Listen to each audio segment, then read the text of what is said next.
টুকুস এটা তোমার। তো টুকুসকে নিয়ে গিয়েছিলাম ভেটের কাছে, তো টুকুসকে মাল্টিভিটামিন দিয়েছে আর জিঙ্ক দিয়েছে। জিঙ্কটা খাওয়াতে পারবো কি না জানি না, কারণ হচ্ছে টুকুস লিকুইড ওষুধ একদম খেতে চায় না।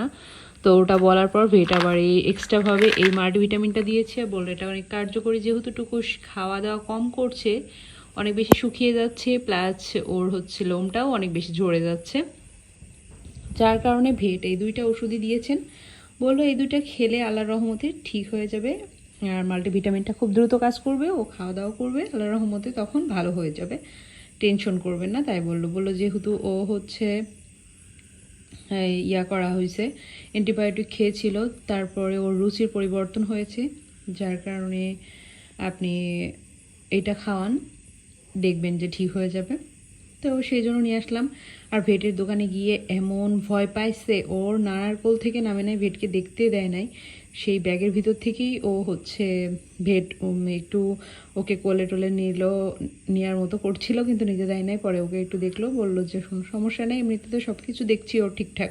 তো আমিও বললাম যে ও খেলাধুলা সব কিছু ঠিকঠাক আছে, জাস্ট খাওয়াটা কম করছে, লাফালাফা ঝাপা সব কিছুই ঠিক আছে ওর। তো উনিও বললো যে হ্যাঁ, এটা জাস্ট রুচির একটু পরিবর্তন হয়েছে, এটা খাওয়ালে ঠিক হয়ে যাবে, লোম পড়াটাও সেরে যাবে, আর ওর আল্লাহর রহমতে আস্তে আস্তে শরীরটা সুস্থ হয়ে যাবে। এই যে বাদডামি শুরু হয়ে গেছে। তো বাসার কাছে আসার সাথে সাথেই ও চুপচাপ হয়ে গেল, কারণ গন্ধ নিয়ে ও বুঝে গেল যে বাসার কাছে এসেছি, তখন আর ব্যাগ থেকে বের হবে না, কিছুই করবে না। ওই যে এখন বাইরে দেখতেছে দুতু বুলিটা। ওষুধ খাবি না? এই ওষুধ কে খাবে তাহলে? তো ভাবছি কালকে সকাল থেকে শুরু করব, রাতে কি করে না করে ওর কোনো বিশ্বাস নাই। ওই যে কাল থেকে শুরু করবো ইনশাল্লাহ, এটা খেলে নাকি ভালো হবে। তো দেখা যাক কি হয়। আর হচ্ছে ওর বললো যে ডিওয়ার্মিং করানো, তো আমি বললাম ডিওয়ার্মিং এখনও 3 মাস হয় নাই, তো বলে 3 মাস হয়ে গেলে আবার করিয়ে দেবেন, কোনো সমস্যা নাই। ওর সব কিছু অ্যাক্টিভ আছে, ওর শ্বাস প্রশ্বাস সব কিছু নাকি ঠিকঠাক আছে, দেখলো একটু।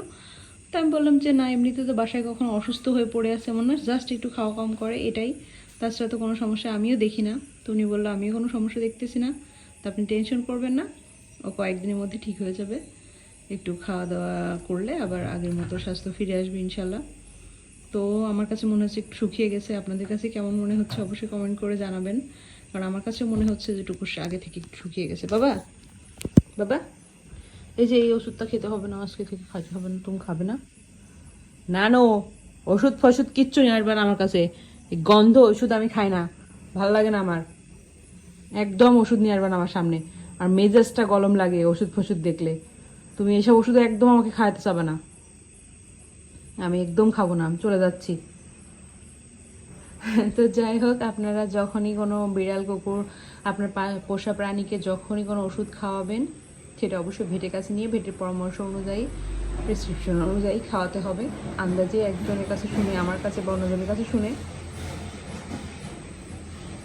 কখনোই কোনো ওষুধ খাওয়াবেন না।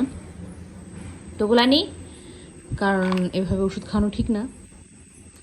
তো গোলানিকে আমি কখনো, টুকুস পিকাচু কাউকেই কখনো আমি কোনো ওষুধ খাওয়াই না, না শুনে অবশ্যই আমি ভেটের কাছে নিয়ে যাই, ভেটের পরামর্শ অনুযায়ী ভেটকে চেক আপ করিয়ে প্রবলেম বলে তারপর আমি ওষুধ খাওয়াই। আমি নিজেও খাওয়াই না, নিজে পণ্ডিতি করে কখনো কোনো ওষুধ কিনে খাওয়াই না।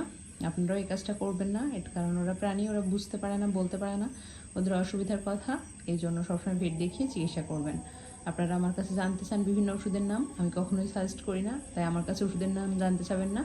ওষুধের প্রয়োজন হলে অবশ্যই ভেটের পরামর্শ অনুযায়ী খাওয়াবেন। আশা করি বুঝতে পেরেছেন। সবাই ভালো থাকবেন, আল্লাহ হাফিজ।